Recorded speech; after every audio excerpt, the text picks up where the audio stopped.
사도행전 2장의 말씀을 함께 나누는데, 사도행전 2장은 처음에 시작하기를 성령께서 역사하셔서 거기에 함께 모인 사람들, 갈릴리 출신의 사람들이 다른 나라의 언어들로 말하게 된 역사, 그 사건으로 사도행전 2장의 말씀이 시작을 합니다. 그리고 그 모습을 보고서 많은 사람들이 놀랐다, 당황했다 라고 하는 그런 반응에 대한 표현들이 성경에 나와요. 근데 그 중엔 이런 사람들도 있었답니다. 저 사람들 저것들 술 취해서 대낮부터 낮술했어, 저것들 술 취해서 지금 지가 뭔 소리 하는지도 모르고 해롱해롱 대고 있는 거야 라고 하며 조롱하던 사람들도 있었다고 합니다. 그런 가운데 베드로가 나서서 설명을 해요. 그러니까 변론을 하는 거죠. 이는 술 취한 것이 아니라 하나님의 독생자 예수 그리스도께서 우리의 구원이 되시며 우리를 위해 죽었다가 다시 사신 후에 하늘로 승천하실 때 우리에게 그때 약속을 하셨는데, 성령을 다시 보내주시겠다, 보혜사 성령을 보내주시겠다 라고 약속하신 그것을, 그 성령의 역사를 우리가 지금 경험하고 있는 것이다 라고 베드로가 변론을 합니다. 그리고 그 모든 쭉 설명을 하기 위해서 그 중간에 반드시 들어가야 할 너무나 중요한 내용이 있었으니 그것을 우리는 복음이라고 부릅니다. 예수 그리스도에 관한 소식, 예수 그리스도의 구원에 관한 소식, 그 복음을 베드로가 그 사람들에게, 놀라는 사람들, 당황하는 사람들, 그리고 그 가운데 조롱하던 사람들에게까지 그 복음을 담대하게 전해주는 장면, 그로 인해서 거기에 있는 사람들이 그 복음을 듣게 된 거죠. 여러분, 사람들은 말합니다. 사람들은 떠듭니다. 그러니까 자기 말을 막 해요. 어디를 가든지 각자의 말을 할 거예요. 우리 그리스도인들이 가는 곳곳마다 우리는 사람들이 하는 말을 듣게 될 겁니다. 이런저런 떠드는 소리를 듣게 될 겁니다. 근데 아무리 제멋대로 말하고 떠들지 몰라도 여러분, 그리스도인들이 있는 그곳에서 그 가운데 역사하시는 하나님의 능력은 변함이 없는 줄 믿으시기 바랍니다. 우리가 있는 곳에 하나님의 능력이 반드시 있어요. 자, 그러면 그런 가운데 우리가 해야 할 일은 무엇일까? 오늘 이 말씀에서 베드로를 보면은 답이 있습니다. 세상은 말한다 그랬죠? 떠든다 그랬죠? 당황하고 놀라고 심지어는 조롱도 한다고 했어요. 근데 그런 세상의 반응에 우리는 너무나 쉽게 위축될 수 있어요. 그러나 베드로는 어떻게 했습니까? 담대했죠.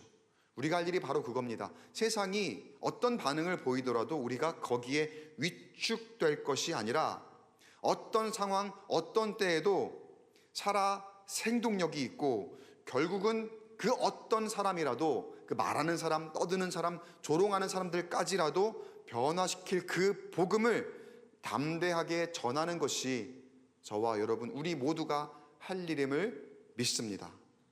여러분, 제가 지금 말씀드리는 명제를 꼭 기억하셔야 돼요. 복음에는 사람을 변화시키는 능력이 있습니다.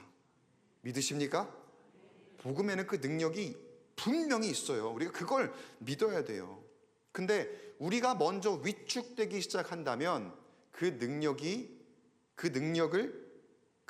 발현되지 못하게 하는 거죠. 나에서부터 걸리는 거라는 거예요. 나에서부터. 베드로는 그런 가운데서도 예수 그리스도의 복음을 전파하고 선포하는데, 자, 사도행전 2장 21절에 이렇게 선포하죠. 누구든지 주의 이름을 부르는 자는 구원을 받으리라 하였느니라. 누구든지 주의 이름을 부르는 자는 구원을 받는다. 그랬더니 결국 어떻게 됩니까? 예수를 믿고 따르는 사람들에게서 나타난 그 현상으로 인해서 처음에는 놀라고 당황하고 조롱하던 그 사람들이 다음과 같이 반응을 합니다. 37절에 그들이 이 말을 듣고 마음에 찔려 베드로와 다른 사도들에게 물어 이르되 형제들아 우리가 어찌할꼬 하거늘. 형제들아 우리가 어찌할꼬. 그 말을 듣고서 거기 있던 모든 사람들이 마음에 찔렸대요.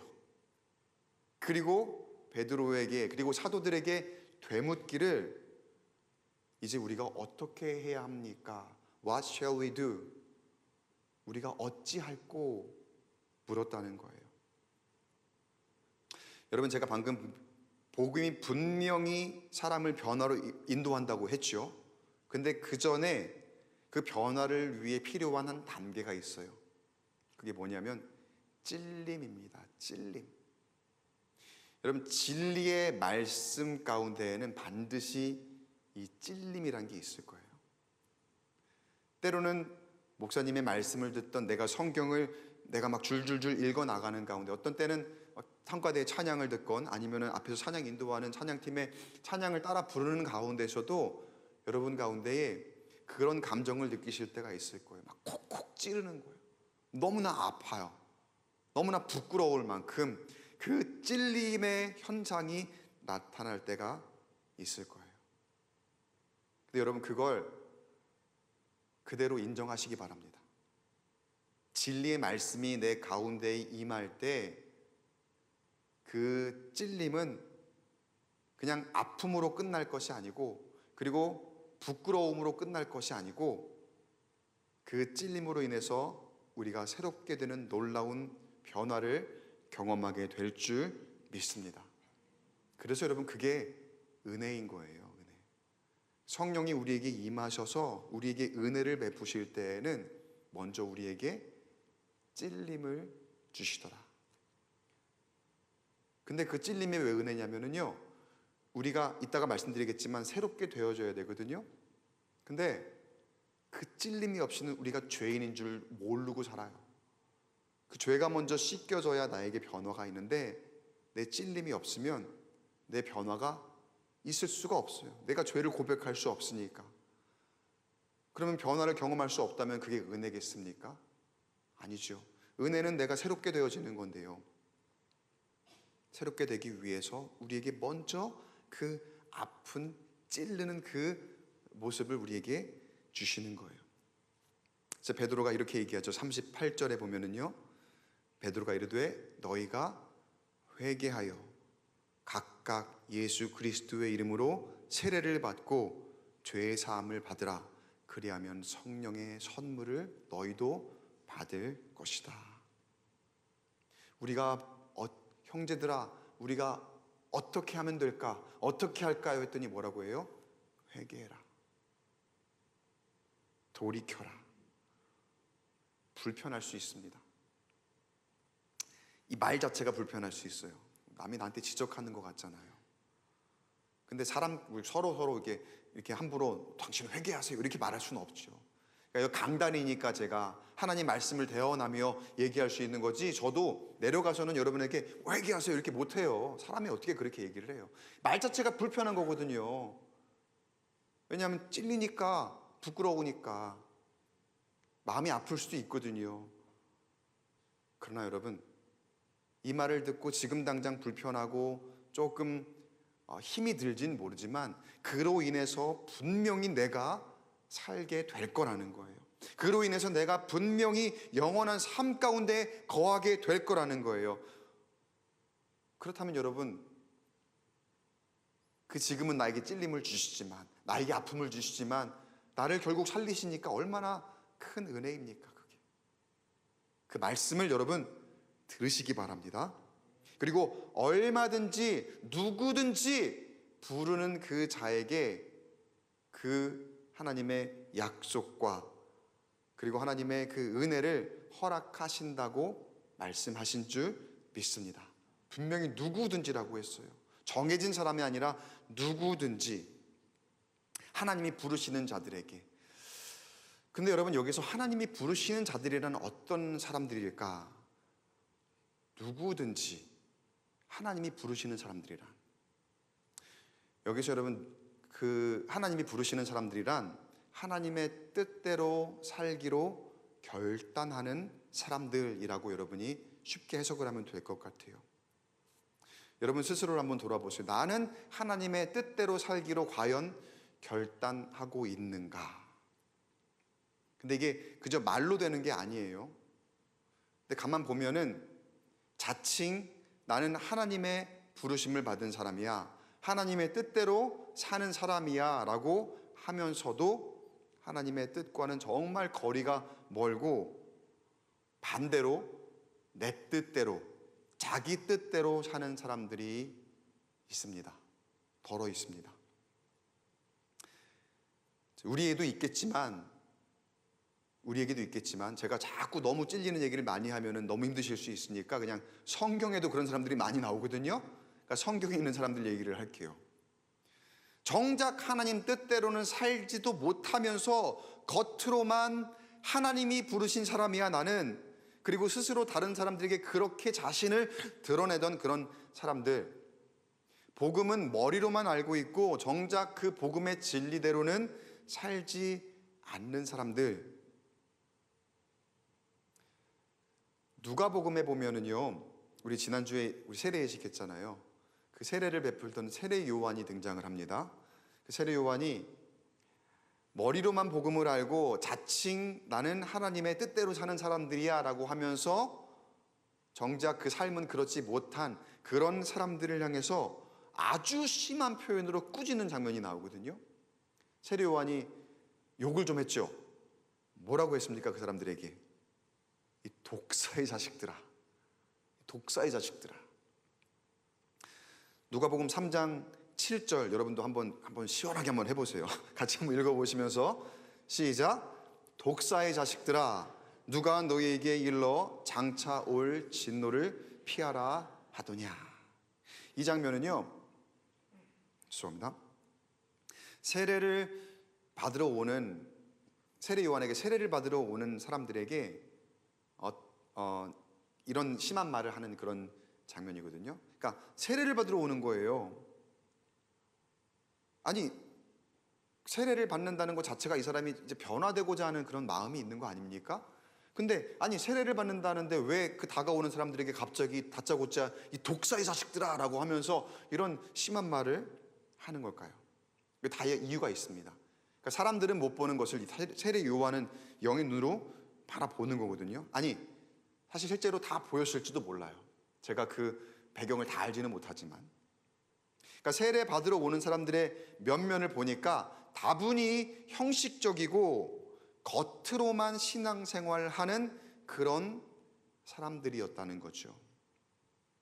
그런 사람들이 이 세례에 대한 이론을 아는 거죠. 아, 세례 받는다는 것은 이런 의미야 라는 것을 공부만 해서 머리로만 아는 그런 사람들이, 아, 저 세례를 받아야 하나님의 진노를 피할 수 있어, 구원받은 백성은 세례를 받아야 돼 라고 하는 그런 지식으로만 가지고 세례 요한에게 세례를 받기 위해서 나오고자 했더라는 거죠.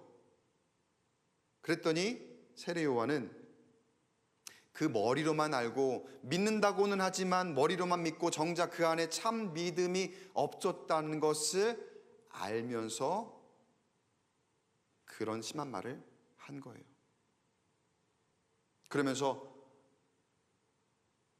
이 독사의 자식들아, 어디 그런 모습으로 감히 여기에 나오느냐, 어디 그런 모습으로 진노를 피할 수 있다고 누가 그러더냐 라고 좀 질책을 하는 거죠. 질책을 하고 책망을 하고 또 현실을 얘기하는 거죠. 현실을 꾸짖는 거예요. 그리고 이어서 8절에서 그들이 해야 할 일을 알려줍니다. 베드로와 똑같은 이야기를 하는데 8절에 어떻게 시작을 하느냐 같이 읽어볼게요. 시작.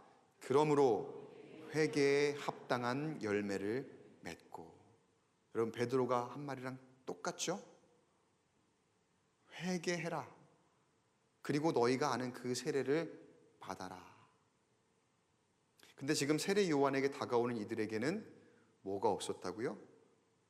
회개가 없었다는 거예요. 그 마음에 전혀 찔림이 없이, 아, 세례 받아야 되는 거지, 아 이거 이렇게 해야지 된다고 했어 라고 하며 세례를 받고자 했더라는 거죠.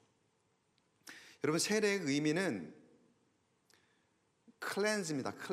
클렌즈는 영어로 클렌즈라는 뜻은 죄나 더러움을 씻어서 클린하게 한다는 뜻이거든요. 깨끗하게 한다는 뜻이거든요. 그 세례는 그 클렌즈의 의미를 담고 있어요. 씻는 거예요. 씻김을 받는 거죠. 먼저 씻어져야지 그 다음에 변화를 얻게 되는 거거든요.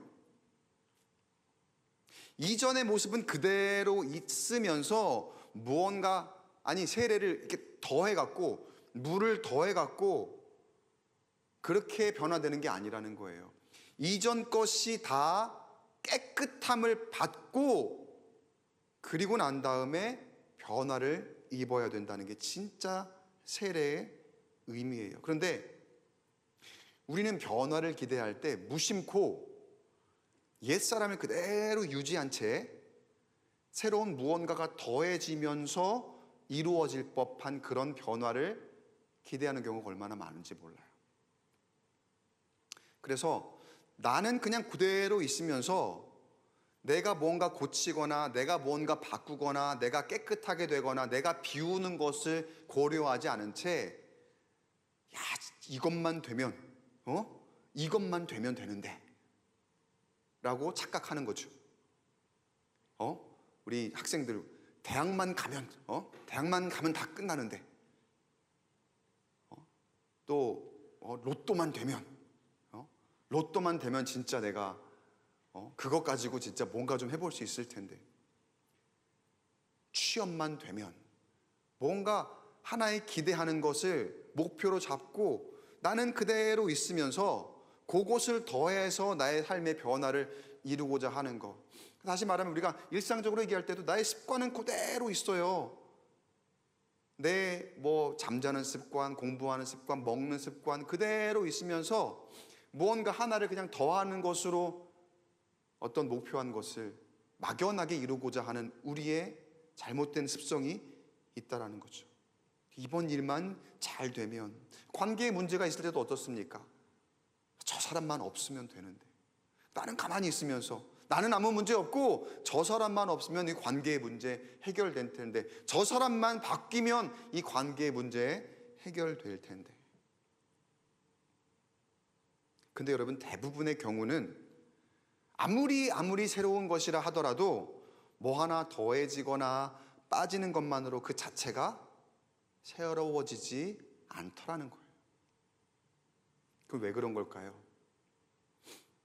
아예 근본부터 바뀌어져야 되는데, 그게 진정한 새로운 변화인데, 다시 말해서 기본이 돼야 되는 겁니다. 기본으로 돌아가야 되는 거예요. 기초로 돌아가야 된다는 거예요. 진짜 변화는, 우리 삶의 진짜 변화는 먼저 깨끗하게 할 때에서부터 시작되는 줄 믿으시기 바랍니다. 다시 말해서 여러분, 기본을 되찾아야 된다는 거예요. 근데 우리는 변화는 원한다고 하면서 자꾸 나의 잘못된 것을 바로잡지는 못하고, 그것을 아예 인지하지 못한 가운데 내 오류와 내 오점은 그대로 둔 채 자꾸 새로운 것을 얻고자 하는 그런 모습일 때가 많더라는 거예요. 하나님 앞에 기도하는 우리의 모습이 그런 모습이에요. 나는 그대로 둔 채 하나님 이것도 주시고 저것도 주세요. 그럼 내가 변화될 것 같아요. 그 변화된 삶이 내가 진정 원하는 나의 삶의 소망입니다라고 기도하고 있지는 않느냐는 거죠. 나는 가만히 두면서 하나님 저 사람 좀 변화되게 해주세요. 저 사람 좀 바꿔주세요. 그리고 내 주변에 있는 내 물건, 내 환경 이런 게 필요해요. 하나님 이게 있어야 내가 변화될 수 있어요 라고 하나님 앞에 간구하고 있지는 않냐는 거죠. 근데 여러분, 우리 집이 기본적으로 그 안에 먼지와 곰팡이와 쓰레기가 가득히 있는데, 거기에 새로운 가구들이고 새로운 가전들이면 그 집이 변화됩니까? 여전히 곰팡이 먼지로 인해서 전혀 깨끗하지 않은, 전혀 새집답지 않은 그런 모습일 수밖에 없지 않겠어요. 우리가 깨끗하게 된다는 의미를 잘못 생각하고 있는 거예요. 근데 또 한편으로는 그 깨끗하다는 의미에 대해서 굉장히 오해하거나 또 어렵게 생각하는 것 같아요. 엄청 많은 것을 내려놓거나 희생해야 하는 것처럼 착각합니다. 사실 이 회개는 그냥 기본을 하는 건데, 기본으로 돌아가는 건데. 근데 제가 기본 얘기하면서도 그 기본이 되게 힘들게 느껴지지 않으세요? 그죠? 저 기본을 하려면 내가 얼마나 많이 희생을 해야 되고 얼마나 많은 걸 내려놓아야 되고. 그러니까 그 기본이, 여러분도 기본이 뭔지 알아요. 어떻게 보면은요. 그러니까 우리가 기본을 알아요. 근데 그게 힘들게 느껴지니 엄청난 희생을 해야 그 기본으로 돌아갈 수 있을 것 같으니 우리가 그동안 얼마나 기본을 지키지 않는 것에 익숙해져 있었냐는 거죠. 우리 신앙 생활을 한번 돌아봅시다. 기본이 쉽습니까? 어렵습니까? 어렵죠. 기본이 무엇인지는 우리가 다 알고 있는 것 같은데 기본이 어려워요. 분명히 기본인데 여러분 성문 기본 영어, 기본반 그런 거 있잖아요. 기본반 하면 뭐예요? 기본은 그냥 밑에 단계잖아요. 초급 단계 그냥 다 알아야 되는 거잖아요. 다 해야 되는 거잖아요. 기본 그거 해야지 윗단계 올라가는 거잖아요. 쉬운 거여야 하는 거잖아요. 기본은 원래. 근데 우리가 그 기본이 어려워졌어요. 그래서 그 기본을 못 하고 있어요. 그러면서 우리는 부흥을 외치고 있습니다. 하나님은 다시 그 기본으로 돌이켜라 라고 말씀하시는데 우리는 하나님 그거 너무 어려워요 라고 이야기하고 있는 우리의 지금의 형편이라는 거죠. 기본을 못하고 있으면서 우리의 입으로는 부흥을 외친다. 이거는 나 자신은 변화되지 못하고 있으면서 우리 교회는 변화되어야 합니다 라고 외치는 거랑 똑같은 말이라는 거예요. 여러분 우리가 교회 구성원이죠. 우리가 다, 그러니까 교회는 그리스도의 몸 된 교회이고 우리는 그 안에 있는 지체잖아요. 이거 다 아시죠? 다 배웠어요. 머리로 다 알고 있는 거라는 거예요. 그러니까 우리가 모르는 사람 없어요. 이 이론에 대해서. 그런데 정작 우리가 건강한 교회로 나아가기 위해서, 진정 부흥하는 교회로 나아가기 위해서 교회가 변화해야 된다라고 말은 하는데 내가 변화될 준비는 되어 있고 또 내가 변화는 하고 있는가? 가만 보니까요, 말씀을 준비하면서 저도 깨달은 바가 부흥은 뭔가 거창한 것을 이루어야 된다라고 생각을 했는데 정작 부흥은 그 기본을 지키는 사람들이 그 기본을 가지고 마음을 함께 할 때 일어나는 거구나. 그런 감동을 주셨어요. 진짜 부흥은 뭐 거창한 전도 이벤트, 특별한 부흥에 별도로 모이는 어떤 다른 모임 하지 않아도 우리에게 주어진 기본, 그거 잘하고 그 사람들이 한데 모이는 것, 그것이 진정한 부흥임을 믿습니다. 사실 그렇지 않아요? 우리 그럴 때 있지 않습니까? 그러니까 기본적으로 주어진 우리의 예배와 우리의 모임, 우리의 말씀 생활, 우리가 다 잘 지키지 못하는 가운데 어떤 특별한 이벤트가 하나 있어요. 그럼 거기 잘 모였습니다. 한번. 그러면 그거 가지고 우리끼리 막 칭찬할 때 있잖아요. 우리 너무 잘했어. 우리 교회 부흥한 것 같아. 라고 그렇게 우리 스스로 칭찬할 때 있지 않았습니까? 근데 과연 그게 진짜 부흥일까? 저 스스로에게도 질문하게 되더라고요. 그러니까 무엇이 잘못되었습니까? 기본이 잘못된 거죠. 우리의 삶에서, 그리스도의 삶에서. 그럼 기본이란 무엇일까? 베드로가 복음을 선포할 때 사람들이 마음에 찔려서 우리가 어찌할꼬? 라고 물었다고 했어요. 세례 요한도 사람을 책망할 때 그들이 마음에 찔려 우리가 무엇을 하리이까? 그러니까 what shall we do? 똑같이 질문합니다. 그러면 우리가 무엇을 해야 할까요? 그때 베드로와 세례 요한이 같은 답을 주었습니다.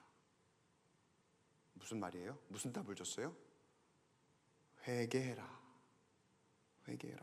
우리가 무엇을 하면 될까요? 라고 했을 때 다른 말 안 했다는 거예요. 회개해라. 그 중에서도 세례 요한은 그 물어보는 각각의 사람들을 향해서 구체적인 답을 줍니다. 그리고 그 답이 세례 요한이 말하는 회개에 합당한 열매를 맺는 사람의 기본의 모습이에요. 회개에 합당한 열매를 맺는 그리스도인의 기본된 모습이 이제 세례 요한이 알려주는 답이라는 거예요. 스스로의 변화를 통해서 진정한 부흥을 말할 수 있고 이룰 수 있는 사람들의 그 그리스도인의 기본 한번 볼까요? 누가복음 3장 10절 11절 말씀에 같이 한번 읽어볼게요. 시작. 무리가 물어 이르되 그러면 우리가 무엇을 하리이까? 대답하여 이르되 옷 2벌 있는 자는 옷 없는 자에게 나누어 줄 것이요 먹을 것이 있는 자도 그렇게 할 것이니라 하고. 여러분 어떻게 생각하세요? 세례 요한이 이걸 기본이라고 했어요. 이거 기본 맞습니까? 이게 그리스도인에게 기본이라는 거예요. 이론적으로는 맞아요. 알아요. 근데 우리가 행하기는 참 어렵죠. 근데 우리가 이 기본을 어려워하고 있다면 우리 안에 진정한 변화가 아직 열매 맺지 못하고 있다는 뜻입니다. 우리의 삶은 하나님께서 더불어 함께 살도록 하셨습니다. 커뮤니티를 이루어 그 안에서 나누게 하셨죠. 특별히 교회는 더 그렇습니다. 초대교회에 하나님께서 주신 그 감동이 서로의 함께 이 믿는 사람들이 함께 있어서 서로 모여서 그들의 물건을 함께 통용하고 또 함께 나누고 떡과 그 모든 것을 떼면서 서로 함께 나누는 가운데 부흥하여 갔더라 라는 그런 말씀이 있지 않습니까? 커뮤니티의 본질입니다. 공동체의 본질이라는 거예요. 그런데 이 시대를 살아가는 우리의 모습들은 어떻습니까? 분명 형식적으로는 커뮤니티를 이루고 있습니다. 어디를 가든지 모임이 있습니다. 특히 교회 있습니다. 그런데 우리가 세상의 풍조를 따라서 무심코 내 것만 쌓으려고 하는 그런 모습, 전혀 교회답지 않은 그런 모습일 때가 우리 가운데도 있더라는 거죠. 그리고 그런 형태의 삶이 어느새 세상의 가르침을 따라서 우리가 새로 만들어 놓은 이게 잘 사는 거야, 이렇게 사는 게 지혜로운 거야 라고 하면서 새로운 기본이 되어버리진 않느냐는 거죠. 예수님이 가르쳐 주신 기본이 아니라 우리가 만들어 놓은 그것이 어느새 다른 기본이 되어 있지는 않느냐는 거예요. 모두가 자기가 기본이라고 합니다. 요즘에는 야, 내가 맞아, 내가 기준이야 라고 이야기를 해요. 정작 복음의 변화와는 거리가 먼 상태로 그렇게 하나님이 허락하실 삶과 공동체의 부흥과는 동떨어져 살게 되더라는 겁니다. 세리들도 세례를 받고자 합니다. 그래서 세례 요한에게 다가와요. 그들도 변화를 원했던 거예요. 근데 그들의 변화는 무엇일까요? 그들이 원하고 갈망하는 변화는 무엇일까요? 거기에 구체적인 답이 나오진 않지만 아마도 이런 건 아니었을까요? 사람들이 나를 손가락질해요. 사람들이 나를 싫어해요. 사람들이 나를 좀 좋아했으면 좋겠어요. 사람들이 나에게 좀 이렇게 따뜻하게 다가왔으면 좋겠어요. 나도 사람들하고 좀 친하게 지내고 싶어요. 아마 그런 갈망과 소망이 아니었을까, 세리들이라고 하면은. 저 나름대로 그렇게 한번 생각을 해봤습니다. 근데 세례 요한이 세리들에게 뭐라고 했는지 12절 13절 같이 읽어보겠습니다. 시작. 세리들도 세례를 받고자 하여 와서 이르되 선생이여 우리는 무엇을 하리이까 하매 이르되 부과된 것 이외에는 거두지 말라 하고. 부과된 것 외에 거두지 말아라. 세리의 기본은 부과된 것까지 거두는 게 그의 기본입니다. 그가 해야 할 일이에요. 근데 그가 그동안 사람들에게 손가락질을 받고, 물론 부과된 것만 거두었을 때에도 싫어하는 사람들은 싫어했을지 몰라요. 그러나 세리들은 너무나 공공연히 노골적으로 자기의 부를 축적하기 위해서 부과된 것 외에 더 많은 것들을 거두지 않았습니까? 그리고 나름대로 그것이 자기의 기본이라고 착각했던 거예요. 근데 세리 요한이 뭐라고 합니까? 부과된 것 위에는 거두지 말아라. 기본만 해라. 기본대로 돌아가라. 그리고 그 기본 열심히 해라. 라는 촉구입니다. 군인들도 다가왔다고 합니다. 군인들에게 뭐라고 할까요? 14절 읽어보겠습니다. 14절 시작. 군인들도 물어 이르되 우리는 무엇을 하리이까 하매 사람에게서 강탈하지 말며 거짓으로 고발하지 말고 받는 급료를 족한 줄로 알라. 저는 이 말씀 듣고 살짝 충격적이었어요. 강탈하지 말아라, 거짓으로 고발하지 말아라, 그리고 받는 급료로 족해라. 그 말은 그들이 그렇지 않았다는 반증이잖아요. 계속해서 받는 급료에 만족하지 못하고 뒷돈을 받거나, 그리고 거짓으로 다른 사람을 고발해서 괴롭게 하거나, 그들이 권력을 가지고자 했던 그런 기본 어떤 마음이 있었다는 거죠. 그리고 막 사람들의 것을 강탈하는 자신의 무력을 이용해서. 근데 군인의 기본은 민간인을 보호하고 자기들이 전쟁터에 나아갔을 때만 거기에서 자신들의 힘을 사용해서 적과 싸우는 거지, 이 민간인들을 향해서 자기들의 힘을 과시한다거나 뭐 국회에 간다거나 아니면은 자기들이 받는 나라의 그 녹을 받는 사람들이지 않습니까? 그러면 그만큼 청렴해야 되고 그만큼 깨끗해야 되는데 뒷돈을 받으며 부패했다는 것 아니에요? 당연한 기본인데 그렇지 못했다는 거죠. 근데 모두 다 눈에 보이게 그런 부정을 저지르고 있었더라. 그리고 거기에 익숙해져 있는 거예요. 기본이 뭔 줄 모르게 익숙해져 있더라. moral hazard라는 말이 있죠. moral hazard. 원래는 경제 용어지만 일반적으로도 도덕적 해이라고 참 많이 쓰입니다. 도덕적 해이라고. 근데 요즘엔 이 말도 잘 못 들어보는 것 같아요. 옛날에는 그 moral hazard라는 말이 굉장히 유행을 많이 했거든요. 그래서 사람들의 도덕적 해이를 이렇게 좀 꼬집고 경각심을 일으키는 어떤 그런 이 말들이 많았어요. 근데 요즘에는 이 moral hazard라는 말도 잘 안 들려요. 어떤 현상일까요? 그만큼 많이들 묻어져 있다는 뜻 아닐까 생각이 들어요. 그 도덕적 해이에 관해서도 이야기하지 않을 만큼 너도 나도 이 정도 해이한 정도는 그냥 서로 무마하고 그냥 이 정도가 기본이야 라고 여기면서 살아가는 그런 이 세상이 아닐까. 그럼 과연 교회는 거기서부터 자유로울까? 이러면 부흥은커녕 다 망합니다. 조금씩 다 내 기준으로 기본을 자꾸 내 나름대로의 그 모습으로, 사람의 모습으로, 하나님이 정해주신 그 기준이 아니라 내 기준으로 자꾸 이렇게 조금씩 뭐라 그러나요? 이렇게 모디파이 하면은 조금씩 이렇게 바꿔 나가면 그러면 점점 무너지는 거죠. 나도 모르게 무너지는 거죠. 질문을 여러분께 한번 드립니다. 여러분 인생의 부흥을 소망하십니까? 여러분의 가정의 부흥을 원하십니까? 여러분의 사업장과 일터의 부흥을 원하십니까? 그리고 우리 교회에 여러분 부흥을 소망하십니까? 여러분 우리 교회의 부흥을 위해 기도하십니까? 진짜죠? 기도하시죠? 그렇다면 우리 안에 진정 기본을 다시 회복하는 그 돌이킴이 있어야 할 줄 믿습니다. 그리고 그 회복을 위해서 우리 안에 찔림이 있어요. 찔림이. 절대로 여러분 내가 기준이 되면 안 됩니다. 주님께서 가르쳐 주시고 주님께서 보여주신 것이 기본이 되어야 합니다. 그 주님의 기본만이 우리의 삶을 변화시키고 진정 부흥으로 이르게 하는 참 복음이 될 줄 믿습니다. 어떤 사람의 말이 복음의 그 부흥의 기준이 되면 안 돼요.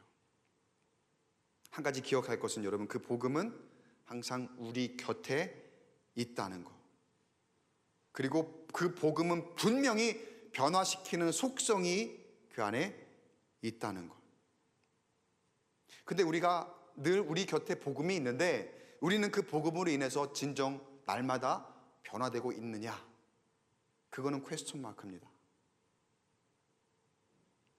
내가 변화되지 않으니 누구를 변화시킬 능력이 있을까요?